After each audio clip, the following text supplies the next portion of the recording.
Dobro jutro vsem, hvala, da ste obiskali kirurško urgenco in klinični center. Jaz sem Aleš Fišinger, sem nadzorni travmatolog, ki je po noči skrbel za poškodovance.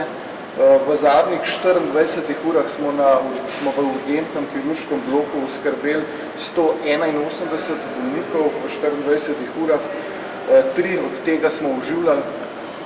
Operirali smo jih urgentno 6, več kot 10 smo jih sprejeli še za nadaljne večje operacije, 41 malih operativnih posegov smo izvedeli, 21 ljudi je potrebovalo skrbo v molčarni, torej na namestitev malca, 3 smo še naravnali zlome, 23 bolnikov smo sprejeli na travmatološki oddelek, več drugih bolnikov smo sprejeli na druge kirurške oddelke.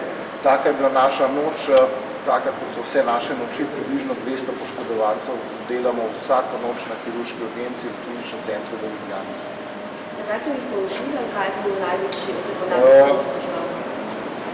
Razlog obeh oživljanj je bil padec, en je bil padec iz višine 8 metrov s težkimi poškodbami glave, raztrganino jeter, hude poškodbe življenjsko ogrožajoče, drugi je bil pa tudi padec po stopnicah, huda poškodba glave.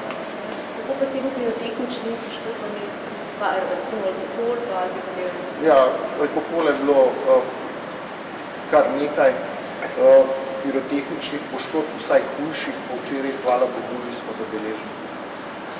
Se pravi, da so nekako pozorila o tem, da je treba biti previden po teh zadevah nekako zalegati? Ja, pirotehnične poškodbe zlasti otrok in mladostnikov so zelo hude, to je tudi čustveni stres velik za ekipo, da ne govorim za starše, gre za trajno poškodbo, ki je otroku trpi, to ga zaznamuje za celo življenje in to popolnoma brez potrebe. Doživeti enkrat, ko moraš staršu razložiti, da njegov otrok nima več roke.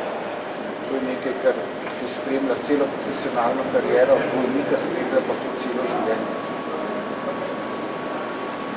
Še kakšno vprašanje? Mogoče imate še informacijo, koliko ljudi je bilo včeraj oziroma po noči na delu, se pravi na urgenci? Ja, kirurška urgenca je velika stvar, nimamo zaposlenih, vsaj samo kirurgov za poškodbe so 3, potem so 3 abdominalni kirurgi, potem ima klinični center vse specialnosti kirurgov stalno na voljo. Tako da ekipa je bila velika, tako da govorimo o ekipi ljudi, ki je dosegla več kot 20 ljudi zagotovo.